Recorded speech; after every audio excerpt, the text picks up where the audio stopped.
You have more sympathy for the criminal than the victim, don't you? Do you know Micah Smith? Michael Smith, Senator? Micah, M-I-C-H. I don't believe I know a Micah Smith, Senator, no. Okay. I bet the victims of Micah Smith remember Micah Smith. If you don't, you're embarrassed to answer my question, aren't you? This is what you said at Mr. Micah's sentencing. These are your words, not mine. What I can say, you said, is that this is a very tragic situation of a person who has a lot of good in him. A lot of good in him. Having done a very reprehensible thing to 2 young children, causing extreme damage. Did I read that correctly? Well, that was something else. Kennedy is cutting through the polished words and getting straight to the heart of justice. He takes on Judge Lopez, a nominee who seems to have a soft spot for criminals, and he does it with a kind of Southern grit and moral conviction that's become his trademark. Now, I've seen a lot of Senate hearings, but this one? It hit a nerve. Because when you're talking about victims, especially children, there's no room for sugarcoating. And Kennedy made sure of that.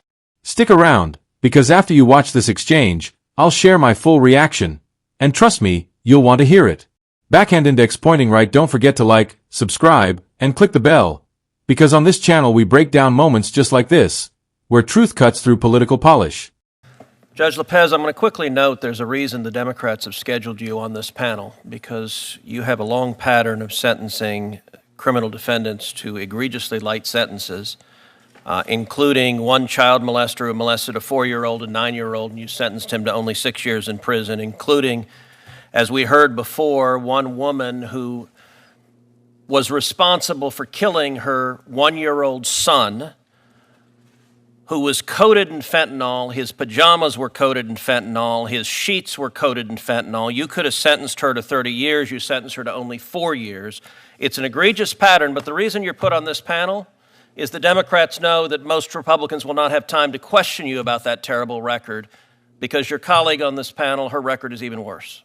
Let me ask you, I'm going to run out of time here. I wish I had more time for you, but I've seen a lot of activist judges, and I'm not saying you're the most activist, but the list you're on, it sure doesn't take long to call the roll. Let me finish with this question.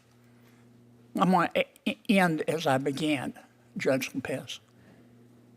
You have more sympathy for criminals than victims, don't you? Senator, I have the support of the Maine Coalition to End Domestic Violence and the Maine Coalition Against Sexual Assault. I believe that support is a reflection of the work I did as a prosecutor, as well as the care I take with cases involving victims as a judge. You're embarrassed to answer my question, aren't you? As a judge, I listen carefully to understand impact on victims, and I have always take that into account. Do you know Micah Smith? Michael Smith, Senator? Micah, M-I-C-H. I don't believe I know a Micah Smith, Senator, no. Okay. I bet the victims of Micah Smith remember Micah Smith. If you don't. Senator, there was a defendant I sentenced named Michael Smith. Mr. Smith molested a 4-year-old girl, didn't he? Senator, he was convicted after trial of unlawful sexual contact under Maine law. That's a nice way of putting it. That was the charge, Senator. Right. Mr. Smith molested a 9-year-old girl, didn't he? Senator, again, he was convicted of unlawful sexual contact against 2 children. In that case, I did impose the sentence the state requested. At oral argument, this is how Mr. Smith's conduct was described. Quote, you heard this testimony. All of the abuse is done in the same fashion. Smith would rub his fingers in a circular motion on the vagina of each child. And he did so repeatedly. Now, where I come from, we call that sexual abuse. You can pretty it up all you want to, Judge. This is what you said at Mr. Micah's sentencing. These are your words, not mine. What I can say, you said, is that this is a very tragic situation of a person who has a lot of good in him. A lot of good in him. Having done a very reprehensible thing to 2 young children, causing extreme damage. Did I read that correctly? Senator, in that case, I imposed the sentence the state requested. Did I read that, your quotation, correctly? Senator, that I think is a portion of what I said at sentencing. My focus was on... But the words I read, are they correct?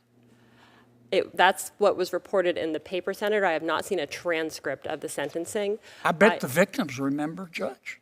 You might have forgotten, just like you forgot his name. But I bet the victims remember. And then you handed down a sentence.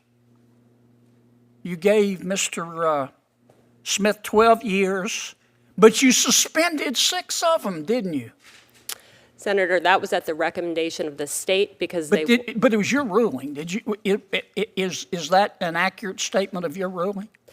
Senator, I accepted the state's recommendation that 6 years should be suspended so that Mr. Smith would be required to participate in sex offender treatment.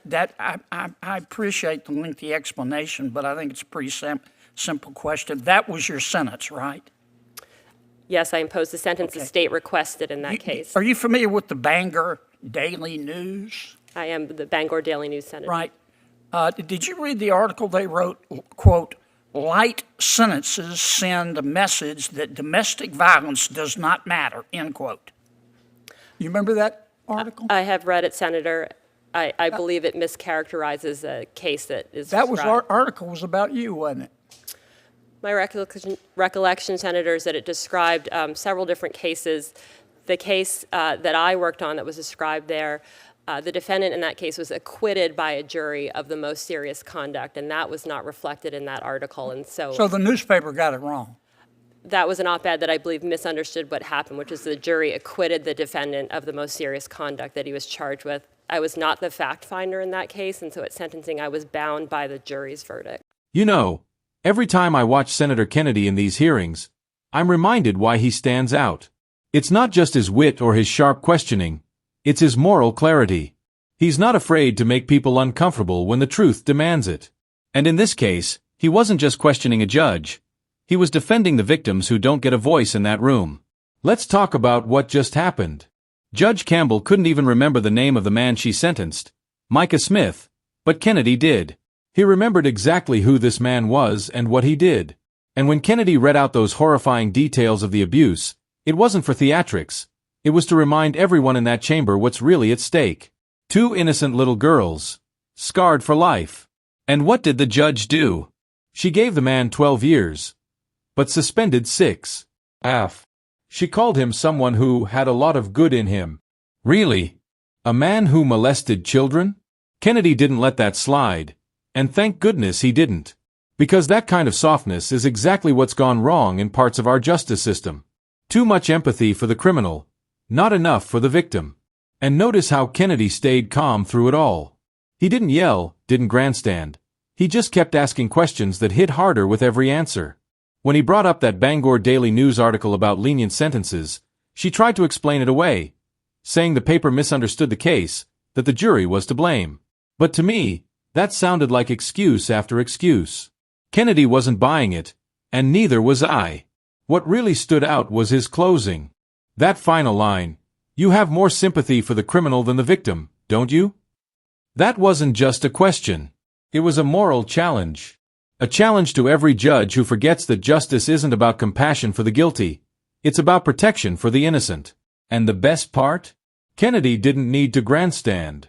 His facts, his tone, his conviction, they spoke louder than any performance ever could. He reminded everyone watching that the job of a judge isn't to find the good in a predator. It's to uphold justice for those who can't fight back. So yeah, I stand with Senator Kennedy on this one, 100%. We need more people in that chamber who will speak for the victims, not make excuses for the offenders. If you felt the same fire I did watching that exchange, drop a comment below. Tell me what part hit you the hardest. And again, make sure you're subscribed, because we've got plenty more hearings to break down just like this one. Leans back, nodding thoughtfully. At the end of the day, Senator Kennedy said what needed to be said. Justice isn't soft. Justice remembers the victim.